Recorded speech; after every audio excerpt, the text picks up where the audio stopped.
வணக்கம். ஸ்ரிஷா ஐயங்கார் கிச்சன்.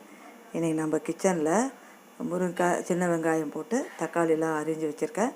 போட்டு ஒரு சாம்பார் பொடி போட்டு தான் பண்ண போகிறோம். சாம்பார் இது ஒரு 1.5 டேபிள் ஸ்பூன் சாம்பார் பொடி வச்சுருக்கேன். முருங்கைக்காய் நல்லா ஒரு கை அளவுக்கு, சின்ன வெங்காயம் ஒரு 3 தக்காளி வச்சுருக்கேன். ஒரு 2 ஸ்பூன் எண்ணெய் விட்டுருக்கேன். இந்த எண்ணெயில் இன்றைக்கி தாளித்து விட்டுட்டு வதக்கிட்டு அதுக்கப்புறமா தான் சாம்பார் பண்ண போகிறோம். கொஞ்சமாக கடுகு, கொஞ்சம் சீரகம், கொஞ்சம் வெந்தயம், கடுகு வெந்தயம், கொஞ்சம் சீரகம்,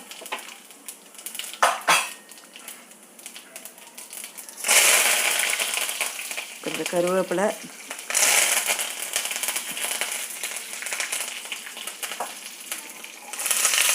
சின்ன வெங்காயம்,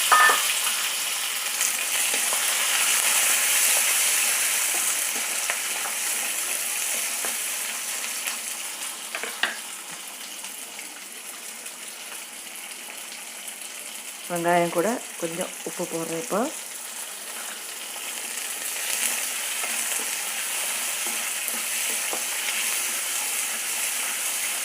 கொஞ்சம் வெங்காயம் வதங்கட்டும். ரொம்ப வதங்கணும்னு இல்லை, கொஞ்சம் வதங்கட்டும்.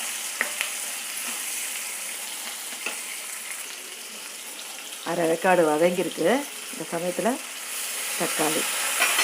தக்காளி நிறைய போட்டு புளி தண்ணியை கொஞ்சம் கெட்டி புளி தண்ணியாக கொஞ்சமாக குத்தினாக்கா சாம்பார் சூப்பராக இருக்கும். இல்லை நீங்கள் இவ்வளோ தக்காளி வேண்டாம்னா கம்மி பண்ணிக்கோங்க. ஒரு 2 தக்காளி போட்டு, நான் 3 தக்காளி போட்டேன். கொஞ்சம் பெரிய பெரிய தக்காளி, 2 தக்காளி போட்டுக்கலாம். இப்போ இதில் கொஞ்சமாக மஞ்சள் பொடி, இந்த தக்காளி கொஞ்சம் வதங்கட்டும்.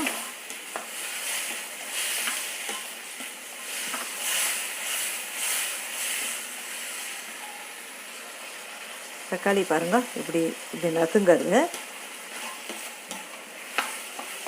இப்போ இந்த வெங்காயம் தக்காளி கூடவே முதல்ல இந்த பொடியை போட்டுடலாம். பொடியை ஒரு வதக்கி அதுக்கப்புறம் காய் போட்டு அப்புறம் தண்ணி விடலாம்.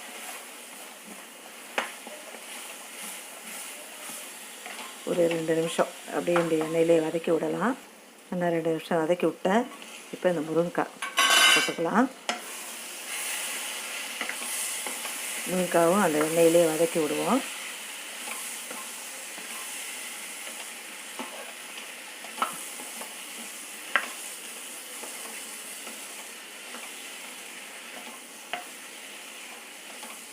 வதங்கட்டும் இன்னொரு 2 நிமிஷம். இப்போ இன்னொரு 2-3 நிமிஷமாக நல்லா வதக்கிட்டேன்.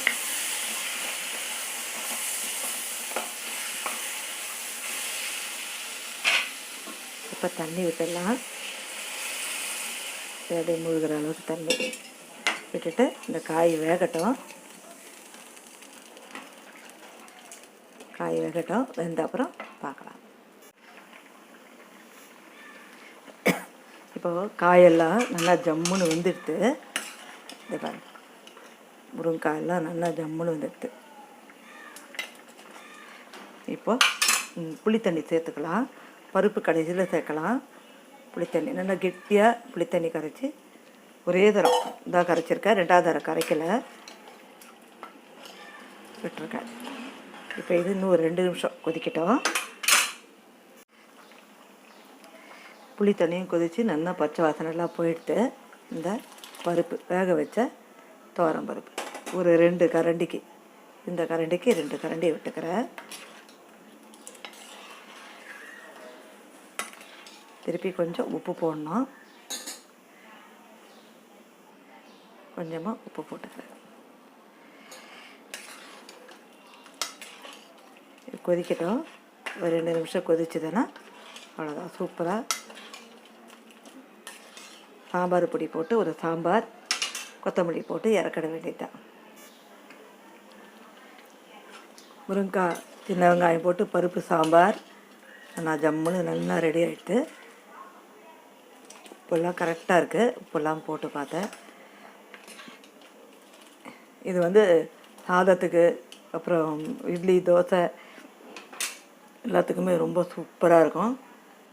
இதுக்கு மேலே கொஞ்சமாக கொத்தமல்லி.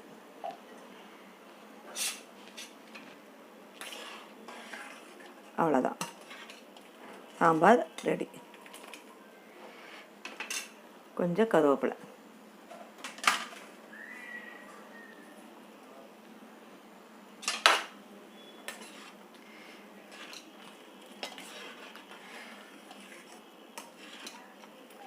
அவ்வளோதான், சாம்பார் ரெடி ஆகிடுது.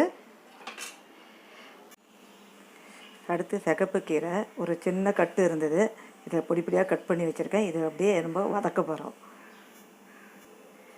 ஒரு 1.25 ஸ்பூன் எண்ணெய் சேர்த்துருக்கேன். இந்த எண்ணெயில் கொஞ்சம் கடுகு,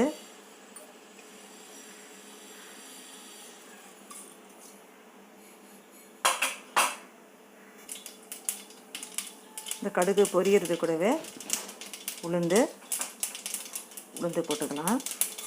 கடுகு உளுந்து மட்டும் போதும்.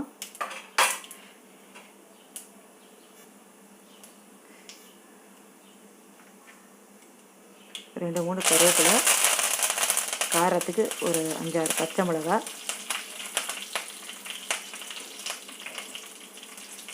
கொஞ்சம் பெருங்காயம், சும்மா லைட்டாக பெருங்காயம். அவ்வளோதான், வெறும் ஜஸ்ட் இந்த கீரை போட்டு வதக்க போகிறோம்.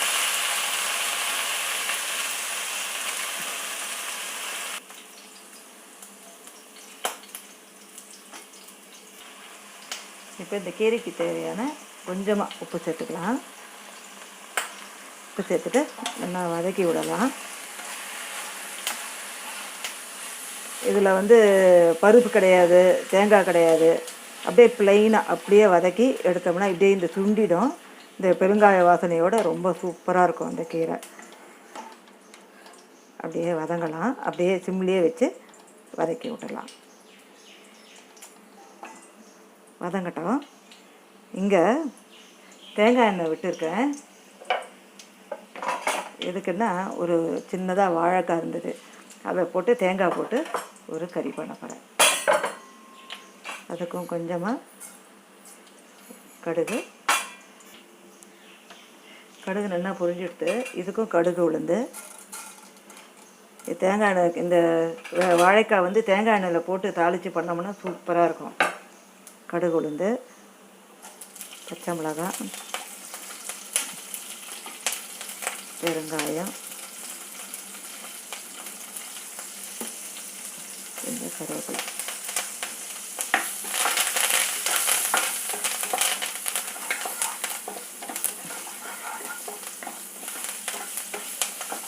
இப்படி சிவந்து வர சமயத்தில் வாழைக்காய் போட்டலாம்.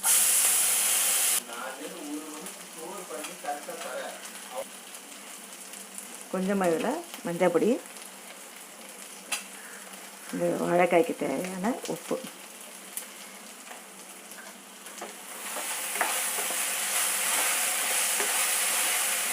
இந்த வதக்கிறதுலேயே வெந்துடும். அப்படியே சிம்லேயே வச்சு அப்படியே வதக்கி விட்டோம்னா வாழைக்காய் வெந்துடும். இப்படி பண்ணோம்னா தான் கொஞ்சம் உதிராக இருக்கும். தண்ணி ரொம்ப விட்டோம்னாக்கா இப்படி துண்டாக ரொம்ப குட்டியாக நறுக்கிருக்கவங்கள அதை சீக்கிரம் வதங்கிடும். தண்ணி விட்டோம்னா மொத்த மாதிரி ஆகிடும். அதனால் இப்படி எண்ணெயிலேயே இப்படியே பரப்பி வச்சு வதக்கலாம்.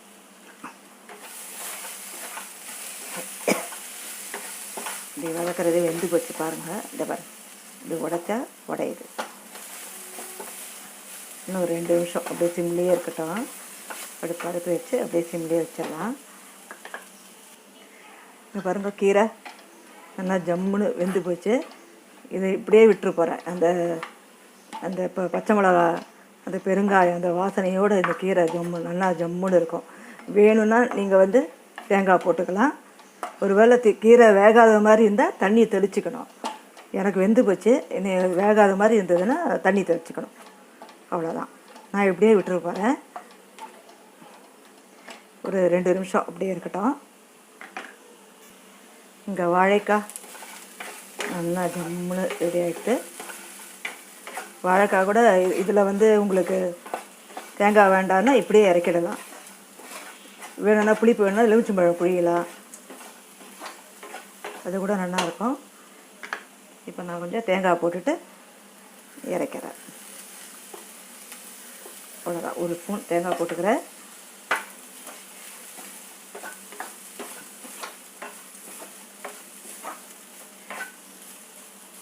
அவ்வளோதான், வாழைக்காய் ஃப்ரை ரெடி ஆகிட்டு. இன்றைக்கி லஞ்சு ரெடி ஆகிட்டு. முருங்கைக்காய் சின்ன வெங்காயம் போட்டு சாம்பார், சகப்பு கீரை, ஒரு கறி, அப்புறம் வாழைக்காய் தேங்காய் போட்டு கறி. நீங்கள் இதே மாதிரி ட்ரை பண்ணி பாருங்கள். தேங்க்யூ.